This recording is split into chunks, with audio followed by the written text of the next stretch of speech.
बड़ी मैडम ने मुझे कमरे की सफाई करने को कहा और खुद अपने मायके चली गई।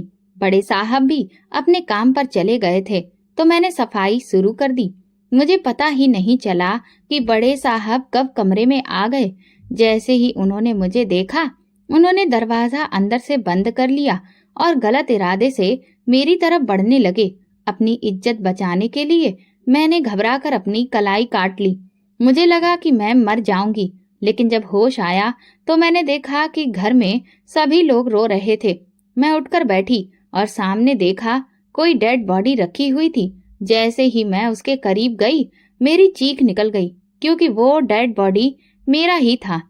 गीले कपड़ों की टोकरी उठाकर मैं तेजी से छत की ओर बढ़ी। मैंने टोकरी नीचे रखी और इधर उधर ऋतिक को ढूंढने लगी।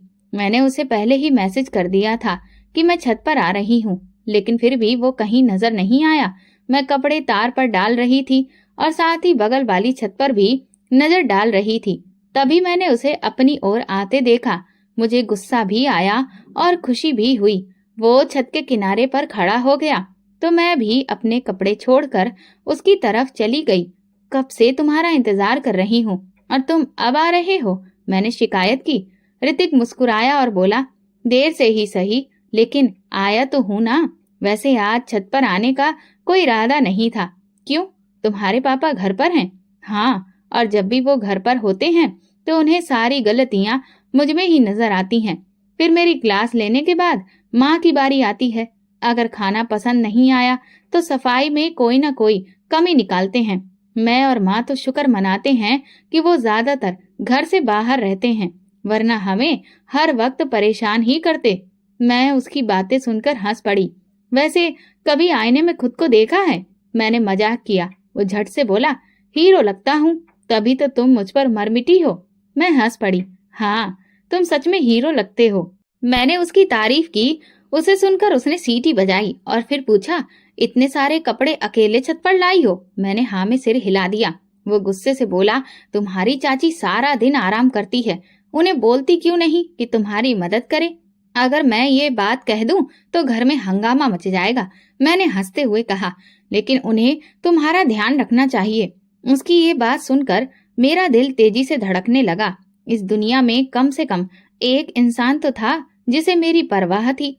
तुम्हारी नौकरी का क्या हुआ? वो उदास होकर बोला, एक दुकान पर बात हो गई है, कल से मैं जाऊंगा। मैं खुश हो गई, क्योंकि वो बहुत मेहनती था और अपनी नौकरी के लिए पूरा जोर लगा रहा था। जिस दिन मेरी नौकरी पक्की हो गई, उस दिन तुम्हें इस घर में नहीं रहने दूंगा। अम्मा को भेजूंगा कि वे तुम्हारा रिश्ता पक्का कर दें। मैं शर्मा गई, क्योंकि मैं भी उसके साथ शादी करने के सपने देखती थी। एक बार नौकरी लग जाए, फिर हम यहाँ से बहुत दूर चले जाएंगे और अपनी अलग एक दुनिया बसाएंगे, जहाँ पर कोई भी हमें रोकने टोकने वाला ना हो। उसकी बातें सुनकर मेरी आंखों में हल्की सी नमी आ गई। सच कह रहे हो ना ऋतिक? मैंने धीरे से पूछा। वो मेरी आंखों में देखकर बोला, बिल्कुल सच, बस तुम दुआ करती रहो। जिस दिन अच्छी नौकरी लग गई, उसी दिन से तुम्हारी दुल्हन बनने के चांस पक्के हो जाएंगे। तुम्हें मुझ पर भरोसा है ना रश्मि? मैंने मुस्कुराते हुए सिर हिला दिया। वो बोला, मैं तुम्हें वो सब कुछ दूंगा जो तुमने अपनी जिंदगी में चाहा है। अपना घर, सुकून भरी जिंदगी, और हमारी दुनिया में कोई चाची नहीं होगी जो तुम्हें ताने दे। उसकी बातें सुनकर मेरी आंखों में उम्मीद की किरणें चमक उठी। मैंने ऋतिक को अपना सहारा मान लिया था। बस अब जल्दी वो दिन आए जब मैं चाची के घर से आजाद हो जाऊं। मैं और ऋतिक अपने भविष्य के सपने बुन ही रहे थे कि अचानक आंगन से चाची की तेज आवाज आई। मैं घबरा गई। जल्दी से ऋतिक को अलविदा कहकर दौड़ते हुए सीढ़ियां उतरने लगी। कैसी कामचोर लड़की हो तुम! सारा आंगन गीला पड़ा है और तुम छत पर आराम कर रही हो। कपड़े डालने में इतना वक्त लगता है? रसोई में बर्तन भी भरे पड़े हैं, खाना बनाना अभी बाकी है, लेकिन तुम्हारी सुस्ती खत्म होने का नाम ही नहीं लेती। चाची गुस्से में बोले जा रही थी और मैं सहमी हुई खड़ी थी। चाची, कपड़े बहुत सारे थे तो थोड़ा समय तो लगेगा ना, ऊपर से जवान भी चल रही है। एक तो काम चोरी, ऊपर से बहाने। ऐसी लड़कियों से बचे रहो। तुम जैसी लड़कियां तो 2 दिन में भी ससुराल में नहीं टिक सकती। ससुराल वाले निकाल कर बाहर फेंक देंगे। चाची की कड़वी बातें सुनकर मेरा दिल बैठ गया। अब खड़ी खड़ी मेरा मुंह क्या देख रही हो? फटाफट आंगन की सफाई करो और रसोई में जाकर बर्तन धोकर रात के खाने की तैयारी करो। तुम्हारे चाचा बस आते ही होंगे। मैंने चुपचाप सिर झुकाया और जल्दी जल्दी आंगन साफ कर रसोई में चली गई। काम करने के बावजूद हर बात पर डांट पड़ना मेरे लिए रोज की बात थी। कभी कभी तो मैं सोचती कि कम से कम माता पिता को इतनी जल्दी नहीं जाना चाहिए। माता पिता जैसे भी हो अपनी औलाद के लिए इतने कठोर नहीं होते, लेकिन जब वे नहीं होते तो बाकी रिश्तेदार जिंदगी को नरक बना देते हैं। मेरे माता पिता का बचपन में ही निधन हो गया था। ये घर मेरे माता पिता का था, लेकिन चाचा चाची इसमें आकर रहने लगे। धीरे धीरे उन्होंने इस घर पर कब्जा कर लिया और अब कहते थे ये हमारा घर है। मैं उनसे क्या कहती? मेरे पास कोई नौकरी तो थी नहीं जिससे अपना हक मांग पाती। एक वक्त की रोटी के लिए भी मैं उन्हीं पर निर्भर थी। इसीलिए जब भी वे घर की बात करते मैं चुप रह जाती। जब चाची गुस्से में होती तो अक्सर कहती जहाँ जाना है चली जाओ, हमारी जान छोड़ो। तब मुझे लगता जैसे मैं बिल्कुल अकेली हूँ। उनकी बातें सुनकर मेरा दिल चाहता कि मैं सच में कहीं चली जाऊं। वैसे भी इस घर में मेरे लिए रखा ही क्या था। मैंने सोच लिया था कि जैसे ही ऋतिक की जिंदगी संभलती है मैं उसके साथ भाग जाऊंगी। मैं जानती थी कि वो अपने किए वादे जरूर निभाएगा। अब मुझे खुद से ज्यादा उस पर भरोसा था। इसी दौरान एक आदमी का रिश्ता मेरे लिए आया जो 2 बच्चों का पिता था और जिसकी पत्नी का देहांत हो चुका था। मुझे लगा कि चाची ये रिश्ता ठुकरा देंगी, लेकिन मेरी हैरानी की कोई सीमा नहीं रही जब उन्होंने ये रिश्ता तुरंत मंजूर कर लिया और मुझसे पूछा तक नहीं। चाची तो मेरी खुशियों की मिठाई भी खा चुकी थी। मैंने हिम्मत करके उनसे कहा मुझे ये रिश्ता मंजूर नहीं है। चाची मेरी बात सुनकर हंसने लगी। तू कौन होती है मना करने वाली? अभी इतनी बड़ी नहीं हुई है कि हमारे फैसलों में दखल दे। मैंने धीरे से कहा चाची ये फैसला आपकी जिंदगी का नहीं मेरी जिंदगी का है। हमारे धर्म में भी लड़की की रजामंदी जरूरी होती है। चाची मुझे घूरने लगी। इतना बड़ा घर है, सरकारी नौकरी है, बस 4 बच्चे ही तो हैं, वो भी शादीशुदा। वो तुम्हारी खूब सेवा करेगा।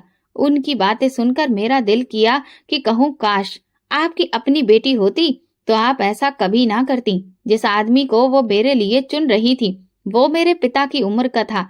मैं ये बात ऋतिक को बताना चाहती थी, लेकिन वो शहर से बाहर गया हुआ था और उसका फोन भी बंद आ रहा था।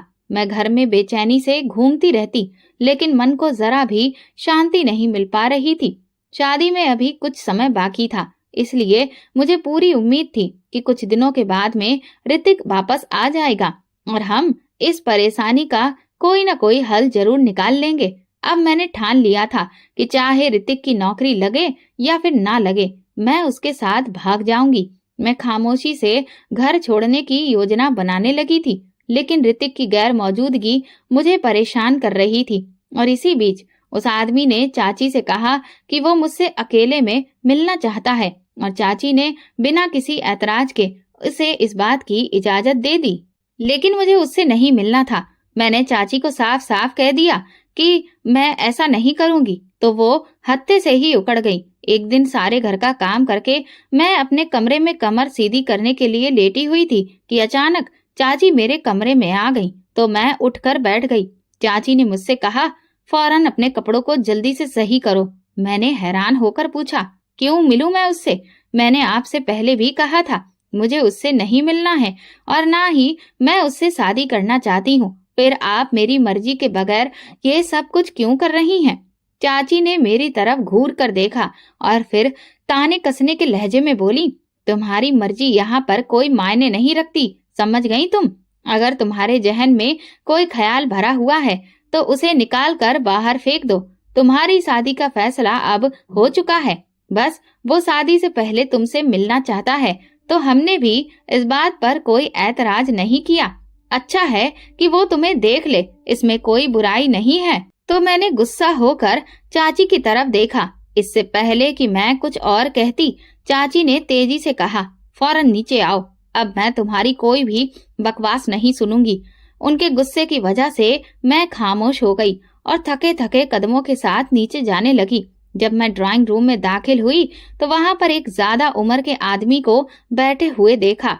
मैं जैसे ही अंदर दाखिल हुई तो उसने मुस्कुराते हुए देखा और एकदम से खड़ा हो गया। मैं झिझकते हुए अंदर आई और फिर दूर हटकर सोफे पर बैठ गई। वो किसी एक्सरे मशीन की तरह मुझे घूरता रहा। जब खामोशी उसके और मेरे दरमियान बढ़ने लगी तो मुझे घबराहट होने लगी।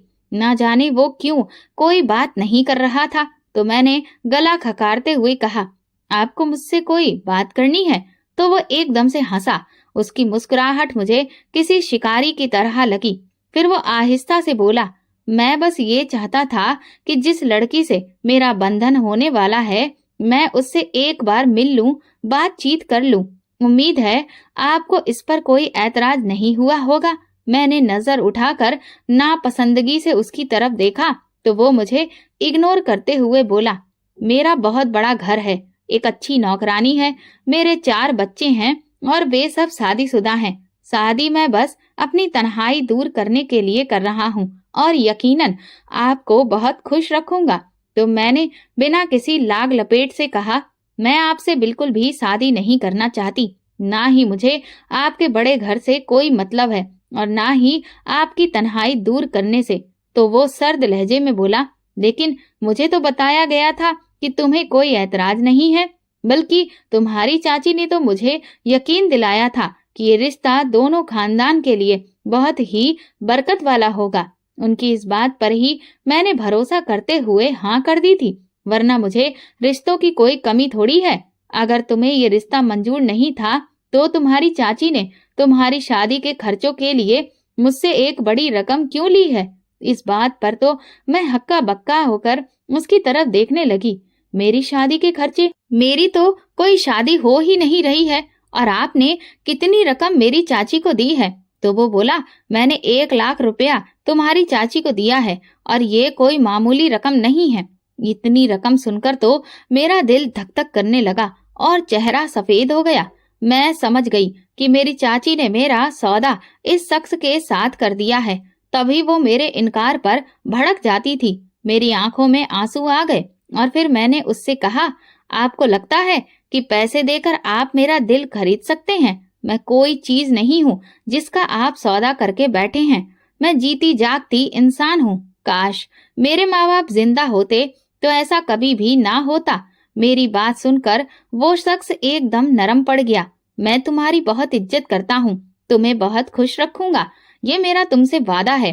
तुम मुझे पहली नजर में ही बहुत अच्छी लगी थी। तुम पैसों की फिक्र मत करो, ये मैंने अपनी खुशी से दिए हैं। मैं इससे भी ज्यादा रकम तुम पर लुटा सकता हूँ। तो मैं उसकी बात सुनकर बिना कुछ कहे गुस्से से बाहर आ गई। मुझे बाहर आता देखकर फौरन चाची मेरे सामने आकर खड़ी हो गई। उनका चेहरा खुशी से टिमटिमा रहा था। क्या बात हुई? तुमसे क्या कह रहा था वो? तुमने कोई बात उसकी मर्जी के खिलाफ तो नहीं की ना? तो मैं एकदम से रोते हुए बोली, चाची, मुझे ये नहीं मालूम था कि आप मेरी इज्जत का सौदा चंद टकों की खातिर कर देंगी। आपने मेरे ही घर पर कब्जा किया। मैं नहीं बोली, लेकिन अब आप मेरी ही जिंदगी का फैसला करने जा रही हैं, और वो भी मेरे बाप की उम्र के आदमी के साथ, और मेरे पैसे भी आपने वसूल कर लिए। तो वो मेरी बात सुनकर गुस्से से बोली, अरे तुम पागल लड़की हो, मर्दों की उम्र कौन देखता है? शुक्र मनाओ कि उसे तुमसे कोई दहेज नहीं चाहिए, वरना आजकल तो लड़कों के तेवर आसमान को छू रहे हैं। भला उनके मुताबिक दहेज कहाँ से बनाएंगे? यहाँ तो खाने के लिए रोटी नहीं है। ये शादी तुम्हारे लिए हर लिहाज से बेहतर है। देखो ना, तुम्हारी जिंदगी ही सवर जाएगी। तुम्हें और क्या चाहिए? तो मुझे अपनी चाची पर जिंदगी में पहली बार बहुत अफसोस हुआ। मुझे अंदाजा हो चुका था कि मेरी जिंदगी का सफर कोई आसान नहीं है। बस मैंने ठान ली कि अब मैं बहुत जल्द इस घर को छोड़ दूंगी। चाची भी मेरे तेवर देख चुकी थी, इसीलिए मुझ पर कड़ी निगरानी रखने लगी। उन्होंने खुद अगले हफ्ते शादी की तारीख तय कर दी थी। मेरे पास अब वक्त बहुत कम बचा था। मैं अपनी जिंदगी को चाची के लालच पर कुर्बान नहीं कर सकती थी। मुझे अपने लिए खुद लड़ना था। ऋतिक वापस आया तो मैंने फौरन मैसेज करके उसे ऊपर छत पर आने को कहा। चाची का ये था कि वो रात का खाना खाते ही सो जाती थी। लिहाजा मुझे मौका मिलते ही मैं तुरंत ही छत पर पहुंच गई और ऋतिक को सारी बात मैंने खुलकर बता दी। ये सारी बातें सुनने के बाद वो तो गुस्से से आग बबूला हो गया। उसने मुझसे कहा, हम आज रात ही भाग चलते हैं। मैं तुम्हें वो जिंदगी दूंगा जिसका तुमने कभी सपना भी नहीं देखा होगा। उसकी बात सुनकर न जाने क्यों मेरा दिल सुकून से भर गया। मुझे लगा कि अब मेरी जिंदगी की सारी परेशानियां खत्म हो जाएंगी। हमने अगली रात ही भागने का फैसला किया। मैंने सोचा कि अपने गहने साथ ले लूं जो माँ ने मेरे लिए बनवाए थे, लेकिन वे गहने चाची ने अपने पास में ही रख लिए थे। मुझे पता था कि वो किस बक्से में रखे हैं और उसकी चाबी कहाँ पर है। मैंने इंतजार किया कि चाची सो जाएं। जैसे ही वो सो गईं, मैंने चुपचाप तकिए से चाबी निकाली, बक्सा खोला, गहने लिए और घर से बाहर निकल आई। मेन रोड पर ऋतिक बाइक पर मेरा इंतजार कर रहा था। वो मुझे अपने दोस्त के घर लेकर गया जहाँ पर हमने शादी की और फिर इस शहर को छोड़ दिया क्योंकि वहाँ पर रहना अब हमारे लिए सुरक्षित नहीं था। ऋतिक ने मुझे पहले ही बताया था कि उसने अपनी जमा पूंजी से एक शानदार घर खरीदा है, जिससे मैं बहुत खुश थी। लेकिन जब हम वहां पहुंचे तो मैं हैरान रह गई। वो घर सिर्फ एक कमरे का था, न चारपाई न बिस्तर, कुछ भी नहीं। मैं अवाक रहकर ऋतिक की तरफ देखने लगी। उसने कहा, जल्दी में तो यही इंतजाम हो सका है, बहुत जल्द ही मैं अच्छा घर ले लूंगा, तुम बिल्कुल भी चिंता मत करो। मुझे घर से ज्यादा ऋतिक की मोहब्बत पर भरोसा था, इसीलिए मैं शांत हो गई। हमारी जिंदगी एक छोटे से कमरे से शुरू हुई, लेकिन फिर भी मैं खुश थी। ऋतिक सुबह काम पर जाता और शाम को लौटता। मैं खुश थी कि उसे जल्दी ही नौकरी मिल गई। लेकिन धीरे धीरे मेरे गहने एक एक करके बिकने लगे। ये देखकर मैं परेशान हो गई क्योंकि वे गहने मेरी माँ के दिए हुए थे। मुझे समझ में नहीं आ रहा था कि जब ऋतिक कमाता है तो बार बार किसी न किसी जरूरत के नाम पर गहने क्यों बेचता है। मैं उसे मना भी नहीं कर सकती थी, लेकिन जब सारे गहने खत्म हो गए तब उसकी असलियत सामने आई। कुछ दिनों से ऋतिक घर पर ही था। मैं हैरान थी कि वो काम पर क्यों नहीं जा रहा। जब भी मैं उससे पूछती तो वो कहता कि छुट्टियां ले रखी हैं। ये सुनकर मेरी चिंता और बढ़ गई क्योंकि इस समय पैसों की सबसे ज्यादा जरूरत थी। जब मैंने ज्यादा सवाल किया तो वो गुस्सा करने लगा और बोला, मेरे मामलों में दखल मत दो, अपने काम से काम रखो। मेरे पास करने के लिए ज्यादा कुछ था भी नहीं, छोटा सा कमरा साफ करना और 2 लोगों के लिए खाना बनाना, बस यही मेरा काम रह गया था। एक दिन ऋतिक बाहर गया और जब लौटा तो वो बुरी तरह से नशे में धुत था। उसे इस हाल में देखकर मेरे होश उड़ गए। सुबह जब उसका नशा उतरा तो मैंने उसे डांटा, हमारे पास पैसे नहीं हैं, ऊपर से तुम नशा भी कर रहे हो, किसके साथ उठ बैठ रहे हो। ऋतिक ने सफाई दी, दोस्तों ने मुझे जबरदस्ती पिला दिया था, अब मैं नहीं पीऊंगा। मैं उसकी बातों पर विश्वास कर बैठी, लेकिन फिर जल्दी ही मेरी ये गलतफहमी दूर हो गई क्योंकि ऋतिक रोज नशे में धुत होकर घर आने लगा। नशे के साथ साथ वो जुआ भी खेलने लगा था। मुझे ये भी पता चला कि ऋतिक ने मेरे बेचे हुए गहनों से जो चीजें खरीदी थी, अब उन्हीं चीजों को बाजार में बेचकर जुए में पैसे लगा रहा था। जब मुझे ये एहसास हुआ कि ऋतिक पूरी तरह से नशे का आदी और जुआरी बन चुका है तो मैं अपनी किस्मत पर रोने लगी। मैंने जिस खूबसूरत जिंदगी के सपने देखकर वो घर छोड़ा था, अब वो सब कुछ चकनाचूर हो गए थे। शादी के सिर्फ 3 महीने के अंदर ही मुझे ये महसूस हुआ कि ऋतिक से शादी करना मेरी सबसे बड़ी गलती थी। जिस मानसिक शांति और खुशियों की तलाश में मैं घर से निकली थी, वो अब किसी भयानक सपने से कम नहीं थी। ऋतिक पूरी तरह से गैर जिम्मेदार निकला। अब तो वो कई दिनों तक घर भी नहीं आता था। उसे इस बात की कोई परवाह नहीं थी कि जिस एक कमरे के घर में हम रह रहे हैं उसका हर महीने किराया भी देना पड़ता है। मैं चारों तरफ से परेशानियों में घिर चुकी थी। एक तरफ किराए की चिंता थी, दूसरी तरफ खाने पीने की समस्या और सबसे बड़ी चिंता थी ऋतिक। मुझे समझ में ही नहीं आ रहा था कि अब मैं अपनी जिंदगी को कैसे संभालूं, क्योंकि ये शहर और मोहल्ला मेरे लिए नया था। मैं कभी बाहर निकली ही नहीं थी और ना ही मेरी अभी तक मोहल्ले में किसी से जान पहचान हुई थी। मुझे समझ में नहीं आ रहा था कि बाहर जाकर ऋतिक के बारे में किसी से कैसे पूछूं। एक दिन मैं हिम्मत करके बाहर जाने वाली थी कि तभी ऋतिक घर आ गया। उसे देखकर मेरी जान में जान आई और मैं रोने लगी। वो थके थके कदमों से अंदर आया। उसकी आंखें सुर्ख थीं और कपड़े धूल से भरे हुए थे। उसे देखते ही मैं चीख पड़ी, ऋतिक तुम कहाँ थे? तो उसने अजनबी नजरों से मुझे देखा और कहा, तुम्हें इससे क्या मतलब? वो नशे की हालत में था। उसे इस हाल में देखकर मैं घबरा गई। तुमने अपनी ये क्या हालत बना रखी है ऋतिक? लेकिन उसने मेरी बात अनसुनी कर दी और सीधा होकर लेट गया।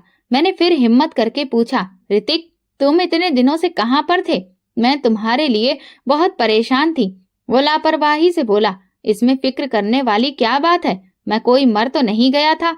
उसकी बात सुनकर मेरा दिल बैठ गया। वो बहुत कमजोर लग रहा था। उसे देखकर मेरा दिल दुखी होने लगा। पता नहीं किन लोगों की संगत में था कि अब उसे ना तो अपनी जिंदगी की परवाह थी और ना ही मेरी। मेरी आंखों से आंसू बहने लगे और तभी उसने गुस्से से मेरी तरफ देखा और कहा, हर वक्त रोने मत बैठा करो। इसी वजह से मैं घर पर नहीं आता हूँ। मुझे तुमसे सख्त चिढ़ हो गई है। उसकी बात सुनकर मुझे झटका लगा। ये वही इंसान था जो मेरी आंखों में हल्की नमी भी देख लेता था तो बेचैन हो जाता था, और आज जब मैं उसके सामने रो रही थी तो वो झुंझला रहा था। ऋतिक तुमने अपने साथ ये क्या कर लिया है? घर का किराया देना अभी बाकी है, खाने को भी कुछ भी नहीं है, पैसे भी खत्म हो चुके हैं। पता नहीं तुम नौकरी कर भी रहे हो या नहीं। तो उसने लापरवाही से जवाब दिया, अगर तुम्हें इतनी ही फिक्र है तो तुम नौकरी कर लो, मैंने तुम्हें मना थोड़ी किया है। उसकी बात सुनकर जैसे मेरे पैरों तले से जमीन खिसक गई। मैं इस ऋतिक को नहीं पहचानती थी। ये वो इंसान नहीं था जिसने मुझे खूबसूरत जिंदगी का सपना दिखाया था। उसकी बेरुखी देखकर मैंने उसे याद दिलाया, मैंने तुम्हारे वादों पर भरोसा करके अपना सब कुछ छोड़ दिया था, लेकिन अब तुम मेरे साथ ये क्या कर रहे हो? तुम्हें कुछ दिखाई नहीं दे रहा? मैं रोते हुए उसकी तरफ देख रही थी, लेकिन वो चैन से सो रहा था। अगली सुबह जब मैं उठी तो ऋतिक पहले ही घर से जा चुका था।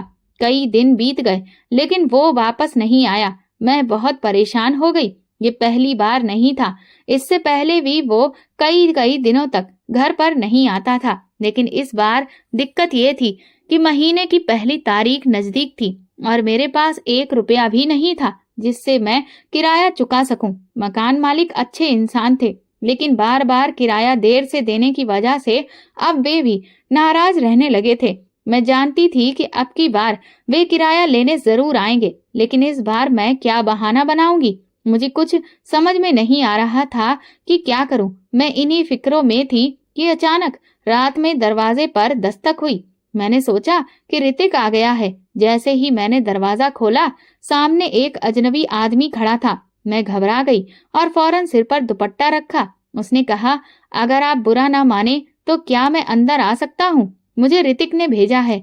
मैं उसकी बात सुनकर हैरान रह गई और तुरंत पूछा, ऋतिक कहाँ है? वो बोला, अगर आप मुझे अंदर आने देंगी तो मैं आपको पूरी बात बता सकता हूँ। दरवाजे पर खड़े होकर बात करना ठीक नहीं होगा। मैंने थोड़ी हिचकिचाहट के बाद उसे अंदर बुला लिया। वो बोला, ऋतिक बिल्कुल ठीक है और उसने ही मुझे आपके पास भेजा है। मैं उसकी बात सुनकर और परेशान हो गई। फिर उसने जो कहा उसे सुनकर मेरे पैरों तले से जमीन खिसक गई। ऋतिक के पास पैसे नहीं थे तो उसने मुझे ऑफर दिया कि उसकी बीवी बहुत खूबसूरत है, मैं एक रात उसके साथ गुजार सकता हूँ, इसीलिए मैं यहाँ पर आया हूँ। उसकी बात सुनकर मैं कांपने लगी। मैं गुस्से से थरथरा उठी और चीख कर बोली, तुरंत निकल जाओ यहाँ से। वो गुस्से से बोला, ठीक है मैं चला जाता हूँ, लेकिन पहले मेरे पैसे दो, फिर जाऊंगा। मुझे बहुत गुस्सा आया। मैं चिल्लाई, जिससे जुआ खेला है पैसे भी उसी से ले लो, फौरन निकल जाओ, वरना मैं शोर मचाकर पूरा मोहल्ला इकट्ठा कर लूंगी, फिर तुम कहीं भी मुंह दिखाने के लायक नहीं रहोगे। वो पैर पटकता हुआ चला गया, लेकिन उसके जाने के बाद जैसे मेरी सारी हिम्मत टूट गई। मुझे ऐसा लगा कि जैसे शरीर से जान ही निकल गई हो। मैंने ऋतिक की हर गलती को सहन किया था। उसने मेरे गहने बेचे, वो नशेड़ी और जुआरी बन गया। कई कई दिनों तक मैंने भूखे रहकर गुजारा किया। देर से किराया देने की वजह से मकान मालिक के सामने मैं शर्मिंदा हुई, लेकिन फिर भी मैंने कभी भी ऋतिक से इतनी नफरत महसूस नहीं की थी। पर आज तो मेरा दिल और रूह ऋतिक से नफरत करने पर मजबूर थे। मैं उम्मीद से थी और इस हालत में भी उसे ये शर्म नहीं आई कि मैं उसके बच्चे की मां बनने वाली हूँ और वो मुझे इस हद तक गिराने की कोशिश कर रहा था। अरे लानत है उस पर। ऐसी जिंदगी और ऐसे पति पर मैं चाहकर भी रो नहीं पाई, क्योंकि अब मैं सिर्फ एक पत्नी ही नहीं बल्कि एक माँ भी बनने वाली थी। मुझे न सिर्फ अपने लिए बल्कि अपने आने वाले बच्चे के भविष्य की भी चिंता थी। जो इंसान अपनी पत्नी को कुछ पैसों के लिए बेच सकता है, वो अपनी बेटी के साथ में क्या करेगा, ये सोचकर ही मेरा दिल कांप उठा। इस ख्याल के आते ही मेरी शादीशुदा जिंदगी से दिल उचट गया। क्या मुझे फिर से भागना पड़ेगा? लेकिन अब मैं कहाँ जाऊंगी? इस बड़े से शहर में मेरी तो किसी से जान पहचान भी नहीं थी और अब तो मैं अकेली भी नहीं थी। मेरे गर्भ में एक नन्ही सी जान थी जिसे इस दुनिया में लाने और संभालने की जिम्मेदारी सिर्फ मेरी थी। मैंने कभी सोचा भी नहीं था कि ऋतिक इतना गिर जाएगा। मुश्किल समय से निकलने के लिए उसने मेरी मोहब्बत का सौदा कर डाला। ये सोचकर मेरा दिल बहुत भारी हो गया था। इसी बीच दरवाजे पर फिर से दस्तक हुई तो मेरा दिल बैठ गया। मैं डर गई कि कहीं वही आदमी तो नहीं आया। मेरा दिल जोर जोर से धड़कने लगा। अब दरवाजा दस्तक देने के बजाय पीटा जा रहा था, तो मैंने पहले पूछ लिया, कौन है? मकान मालिक की आवाज सुनकर मेरी जान में जान आई। मैंने जल्दी से दरवाजा खोला तो सामने मकान मालिक की पत्नी खड़ी थी। वो अंदर आई और इधर उधर देखने लगी, फिर बोली, हमें मोहल्ले में किसी ने बताया कि कोई अजनबी आदमी तुम्हारे घर पर आया था। वो कौन था और तुम्हारे पति कहाँ पर हैं? हमने उन्हें कई दिनों से देखा भी नहीं है। उनकी बात सुनकर मुझे बहुत शर्मिंदगी महसूस हुई, जैसे कि किसी ने बीच चौराहे पर मेरी इज्जत तार तार कर दी हो। अब तक मैं हिम्मत से सब कुछ सहन कर रही थी, लेकिन उनकी बात सुनकर मेरी आंखों से आंसू बहने लगे। मुझे रोता देख मकान मालिक की पत्नी चिंतित हो गई और पूछने लगी, क्या हुआ? तुम क्यों रो रही हो? तुम्हारे पति कहाँ पर हैं? मैंने रोते हुए कहा, वो मेरा पति नहीं, एक हैवान है। फिर मैंने उन्हें सब कुछ बता दिया, कैसे मेरे पति ने जुए में हार कर मुझे अपने जुआरी दोस्त के हवाले करने की कोशिश की थी। ये सुनकर उनके होश उड़ गए। मैंने कहा, मैं मर सकती हूँ लेकिन अपनी इज्जत का सौदा नहीं कर सकती। वह आदमी घर जरूर आया था, लेकिन मैं समझी थी कि शायद मेरे पति ने उसके हाथ कोई संदेश भेजा होगा। मुझे नहीं पता था कि वो गंदी नीयत से मेरी दहलीज लांघ रहा है। जब उसने अपने इरादे बताए तो मैंने उसे तुरंत घर से बाहर निकाल दिया और धमकी दी कि अगर वो आगे बढ़ा तो मैं शोर मचा दूंगी। डर के मारे फिर वो वहां से भाग गया। मेरी बात सुनकर मकान मालिक की पत्नी ने हमदर्दी से मेरा हाथ पकड़ा और पूछा, तुम कौन हो? कहाँ से आई हो? तुम्हारे माता पिता कहाँ पर हैं? मुझे बताओ, मैं उनसे संपर्क करूंगी, वो तुम्हें ले जाएंगे। पिता का नाम सुनते ही मुझे ऐसा लगा जैसे मेरी सांसें रुक जाएंगी। मैं सिर पकड़कर जमीन पर बैठ गई। मकान मालिक की पत्नी मेरे पास आई, मेरा हाथ थाम कर बोली, देखो बेटी, घबराओ मत, मैं तुम्हारे साथ हूँ। अपने माता पिता का नंबर मुझे दो, मैं उनसे बात करूंगी। मैंने आंसू भरी आंखों से उन्हें देखा और कहा, मेरे पिता इस दुनिया में नहीं हैं। उनके अलावा मेरा कोई भी नहीं है जो मेरी मदद कर सके। ये सुनकर उन्होंने प्यार से मेरा सिर सहलाया और कहा, बेटा, जिनका कोई नहीं होता उनका ऊपर वाला होता है।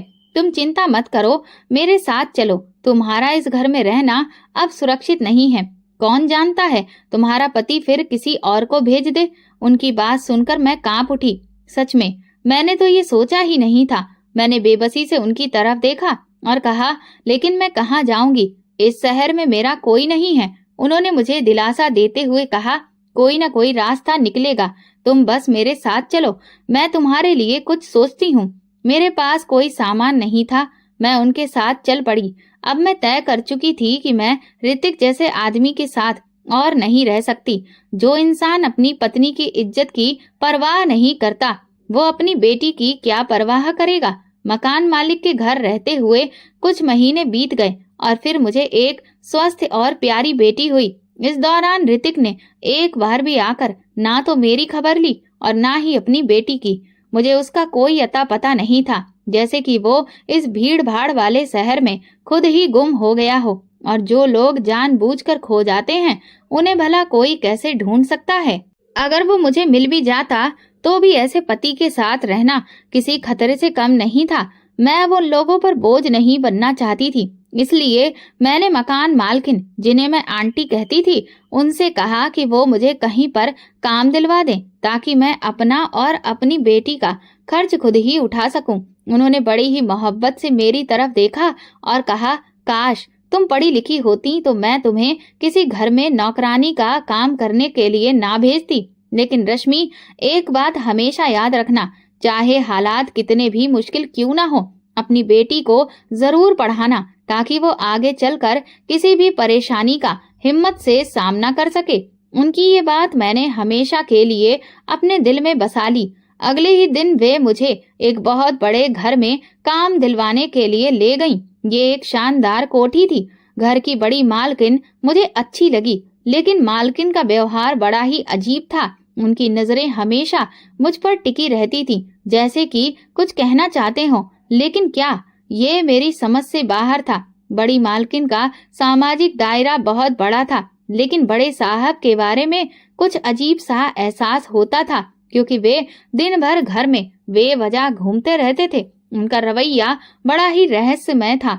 जब बड़ी मालकिन घर पर होती तो वे सामान्य व्यवहार करते, लेकिन उनकी गैर मौजूदगी में उनका बर्ताव बिल्कुल बदल जाता। वे मेरे आसपास ही मंडराते रहते, बहाने से कुछ न कुछ खाने पीने के लिए मुझसे मंगाते रहते और जरूरत से ज्यादा दोस्ताना बनने की कोशिश करते। मैं पूरी कोशिश करती थी कि जब वे घर पर अकेले हो तो मैं उनसे दूरी बनाकर ही रखूं।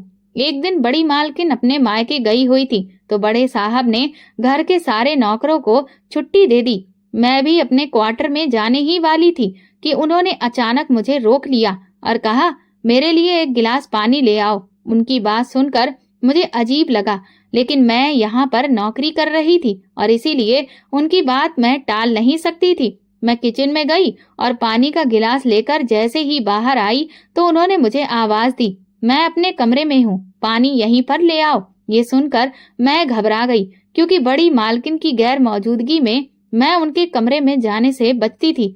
मैं अब दुविधा में थी कि मैं क्या करूं।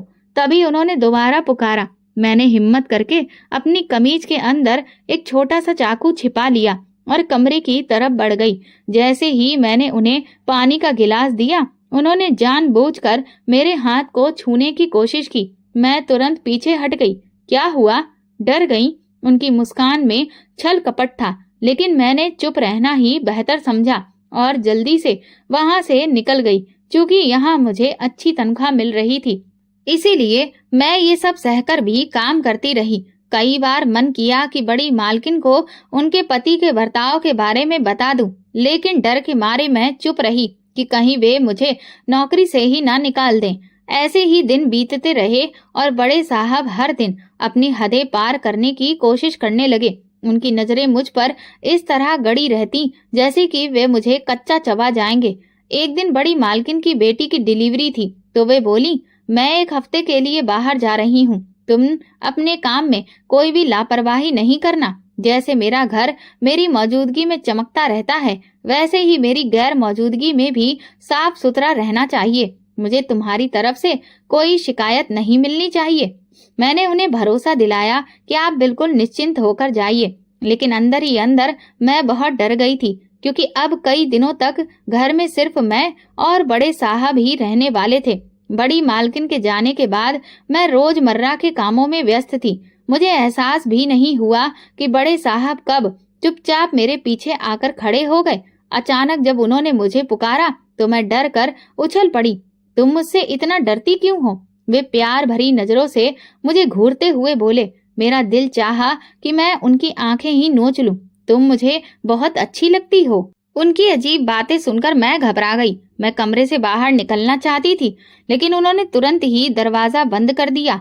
मेरी सांसें तेज हो गईं। मैं 2 कदम पीछे हटी और कहा, बड़े साहब, आपने दरवाजा क्यों बंद किया? वो मुस्कुराते हुए बोले, तुम डर क्यों रही हो? मैंने तुम्हें कुछ कहा तो नहीं है? फिर वो धीरे धीरे मेरी ओर बढ़ने लगे और मैं पीछे हटने लगी। इससे पहले कि वो मेरे और करीब आते, मैं तेजी से दरवाजे की ओर भागी, लेकिन जैसे ही दरवाजे का हैंडल घुमाया, मुझे एहसास हुआ कि दरवाजा लॉक हो चुका है और चाबी उनके पास है। मैं घबरा गई और जोर से चिल्लाई, दरवाजा खोलिए वरना मैं शोर मचा दूंगी। वो जोर से हंस पड़े, जरूर चीखो, लेकिन तुम्हारी आवाज कोई नहीं सुनेगा। उनकी बात सुनकर मेरी घबराहट और बढ़ गई। मैंने उन्हें धक्का देने की कोशिश की, लेकिन उनकी पकड़ मजबूत थी। किसी तरह खुद को छुड़ाकर मैं कमरे के कोने की तरफ भागी। मेरी सांसें तेज हो गई थीं, दिल तेजी से धड़क रहा था। अब तुम्हें बचाने कोई नहीं आएगा। उनकी आवाज में मक्कारी झलक रही थी। मेरे पास और कोई रास्ता नहीं था। मैंने झट से तेज धार वाले ब्लेड से अपनी कलाई काट ली। मेरा सिर चकराने लगा, लेकिन आखिरी ख्याल मेरी बेटी का आया, पर मैं अपनी इज्जत पर समझौता नहीं कर सकती थी। धीरे धीरे मेरी आंखों के सामने अंधेरा छाने लगा। ये तुमने क्या कर दिया? बड़े साहब घबराकर चिल्लाए, लेकिन तब तक मेरी चेतना खो चुकी थी। जब मुझे होश आया तो घर में रोने की आवाजें आ रही थी। मैं हड़बड़ाकर उठ बैठी। पहले तो मुझे कुछ भी समझ में नहीं आया। मेरी बेटी पास में आराम से सो रही थी, जिसे देखकर मैंने राहत की सांस ली, लेकिन रोने धोने की आवाजें लगातार ही आ रही थीं। मेरे कटे हुए हाथ पर इस वक्त पट्टी भी बंधी हुई थी। क्या हुआ? मैंने घबराकर दुपट्टा सिर पर लिया और धीरे धीरे कमरे से बाहर निकली। बाहर का दृश्य देखकर मेरी रूह कांप गई। हॉल के बीचों बीच एक शव रखा था। ये कौन चला गया? मैंने इधर उधर देखा, लेकिन कोई भी जाना पहचाना चेहरा नजर नहीं आया। कांपते कदमों से मैं शव के करीब पहुंची और जैसे ही मैंने चेहरा देखा, मेरा शरीर सुन्न हो गया। ये तो बड़े साहब का शव था। मेरे पैरों तले से जमीन खिसक गई, मेरी चीख निकल गई और मैं घबराकर पीछे हटने लगी। क्या ये सच था या कोई सपना? क्या वो सच में मर चुके थे? घर वालों की बातचीत से पता चला कि बड़े साहब की अचानक दिल का दौरा पड़ने से मौत हो गई थी, लेकिन मैं सोच में पड़ गई। क्या मेरी हालत देखकर उन्हें सदमा लगा था? क्या ये कुदरत का इंसाफ था? शव जा चुका था। मैं अपने कमरे में गुमसुम खड़ी थी कि बड़ी मालकिन ने मेरे कंधे पर हाथ रखा। उनका चेहरा गम में डूबा हुआ था। उन्होंने धीरे से कहा, मुझे माफ कर दो रश्मि। मुझे नहीं पता था कि मेरा पति इतना घटिया इंसान है कि अपनी बेटी की उम्र की लड़कियों पर भी बुरी नजर रखता है। शुक्र है कि तुम महफूज रही और हमने भी दुनिया के सामने उसकी इज्जत बचा ली। बस तुमसे एक गुजारिश है कि इस राज को अपने दिल में ही दफन कर देना। यही तुम्हारा हम पर एहसान होगा। मैंने कांपती आवाज में पूछा, आपको ये सब कैसे पता चला? वो उदासी से मुस्कुराई। मैं एक माँ हूँ और बंद कमरे में तुम्हारी हालत सब कुछ बयान कर रही थी। मेरा पति अपनी बदनामी के डर से इतना घबरा गया कि फिर उसे दिल का दौरा पड़ गया। आज से तुम मेरी नौकरानी नहीं, बल्कि तुम इस घर की बेटी ही हो। बड़ी मालकिन के इन शब्दों ने मेरे दिल को सुकून दे दिया। भगवान ने मेरी इज्जत को बचाया था और मुझे सम्मान दिया। दोस्तों, अगर आपको हमारी कहानी पसंद आई हो तो कमेंट करके जरूर बताइए। वीडियो को लाइक करें और ज्यादा से ज्यादा शेयर करें। अगर आप चैनल पर नए हैं तो सब्सक्राइब जरूर करें और हाँ, नोटिफिकेशन बेल को दबाएं ताकि अगली अपडेट सबसे पहले आपको मिले। धन्यवाद।